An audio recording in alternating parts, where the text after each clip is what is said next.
গতকালকে আইসিসির একটা মিটিং ছিল এবং মিটিংয়ের যে কমিউনিকেশন ছিল, কমিউনিকেশনটা শুরু হয়েছিল সেখান থেকে যখন মুস্তাফিজকে আইপিএলের একটা দল থেকে বাদ দেওয়া হলো। বাদ দেওয়া হয়েছিল, মুস্তাফিজ ওয়াজ নট ইনজুর্ড।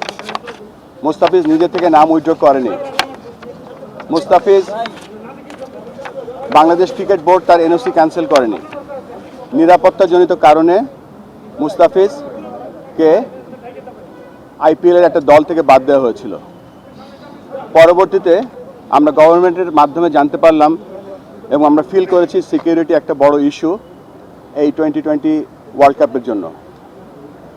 জানার সাথে সাথে আমরা আইসিসির সাথে যোগাযোগ করেছি 4th জানুয়ারি, এবং 4th জানুয়ারি আমরা জানিয়েছি যে this is the situation, give us an alternate venue or look this matter seriously. পরবর্তীতে বিভিন্ন পর্যায়ে আমাদের সাথে যোগাযোগ হয়েছে এবং যোগাযোগের এক পর্যায়ে আমরা এস্টাবলিশ করতে পেরেছিলাম যে এই সিকিউরিটির কারণে আইসিসি বিভিন্ন পদক্ষেপ নিয়েছে এবং রিসেন্টলি আইসিসি বিভিন্ন সময় 1996, 2003 যে ঘটনাগুলো ঘটেছিল সেগুলো বলার চেষ্টা করেছে। আমরা আইসিসিকে বলেছি যে রিসেন্ট যে ঘটনাগুলো ঘটেছে এবং আইসিসির যে পদক্ষেপগুলো ছিল সেগুলো তাদেরকে আমরা দেখিয়ে দিয়েছি চোখে আঙ্গুল দিয়ে। গত বছর ফেব্রুয়ারি মাসে যখন একটা দেশ নিরাপত্তাজনিত কারণে চ্যাম্পিয়ন্স ট্রফি খেলতে যেতে অস্বীকৃতি জানিয়েছিল, তখন সেই দেশের গভর্নমেন্টের পারমিশন নিয়ে আইসিসিকে যখন জানানো হয়েছিল তখন তাদের জন্য একটা নিউট্রাল ভেন্যুর ব্যবস্থা করেছিল এবং সেই নিউট্রাল ভেন্যুতে তারা সমস্ত চ্যাম্পিয়ন্স ট্রফি একটা হোটেলে থেকে একটা মাঠে খেলেছিল। ইট ওয়াজ এ প্রিভিলেজড।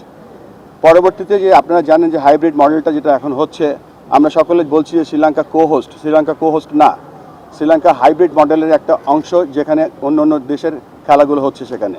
আমরা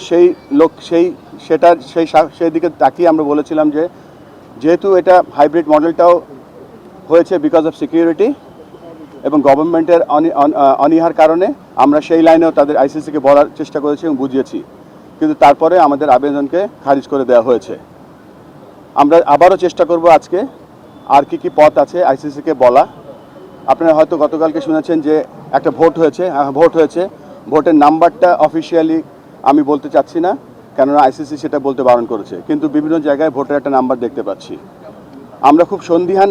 বাংলাদেশ ক্রিকেট নিয়ে আমরা খুব গর্ব বোধ করি, কিন্তু ওয়ার্ল্ড ক্রিকেট নিয়ে আমরা সন্দিহান।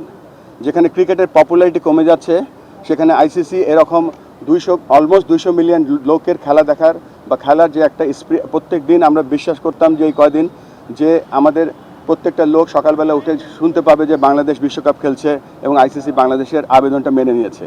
কিন্তু এই সিচুয়েশনে যখন আমরা দেখতে পাচ্ছি বাংলাদেশ খেলতে যাচ্ছে না বা বাংলাদেশকে একটা আলটিমেটাম বেঁধে দেওয়া হয়েছে, তারপরে আমরা সর্বস্ব চেষ্টা করে যাব। যেখানে আগেও বলছিলাম যে বিশ্ব ক্রিকেটের পপুলারিটি কমে যাচ্ছে, সেখানে বাংলাদেশের মতো দেশ যদি বাংলাদেশের মতো একটা ক্রিকেট লাভিং কান্ট্রি যদি মিস করে, আইসিসি বড় একটা মিস করবে। যেখানে ক্রিকেট বড় হচ্ছে, ক্রিকেট অলিম্পিকে যাচ্ছে 28-এ, 32-এ ব্রিসবেন হোস্ট করছে, 36-এ ইন্ডিয়া অলিম্পিক বিট করছে, কমনওয়েলথ গেমস তারা বিট করছে। সেখানে যদি এরকম একটা জনবহুল ক্রিকেট লাভিং কান্ট্রি যদি না যায়, এটা মনে হচ্ছে যে হোস্ট কান্ট্রির জন্য এটা ব্যর্থতা। আমরা আমাদের মতো চেষ্টা করে যাব, আমরা এখনও হাল ছেড়ে দিচ্ছি না। আমরা আবার আজকে কমিউনিকেশন করব আরও কিছু জিনিস নিয়ে এবং চেষ্টা করে যাচ্ছি যাতে আমাদের ছেলেরা বিশ্বকাপ খেলতে পারে। আমাদের একটাই চাহিদা, আমরা বিশ্বকাপ খেলতে চাই। এই মুহূর্তে আমরা ইন্ডিয়াতে যেতে চাই না, আমরা শ্রীলঙ্কার মাটিতে বিশ্বকাপ খেলতে চাই। আমরা এখনও রেডি, আমাদের দল রেডি আছে। Thank you. জি, ওটা বলে গেল আপনাকে এই মাত্র, এটা পার্সোনাল ব্যাপার। আমি একটু জানতে চাচ্ছিলাম যে বারবার বলা হচ্ছে যে বাংলাদেশের পুরো স্কোয়াড, সাংবাদিক এবং দর্শকরা সবাইকে নিরাপত্তা দেওয়া যাবে না, এমন কোনো প্রস্তাব কি দেওয়া হয়েছিল যে আমাদের সাংবাদিক বা দর্শক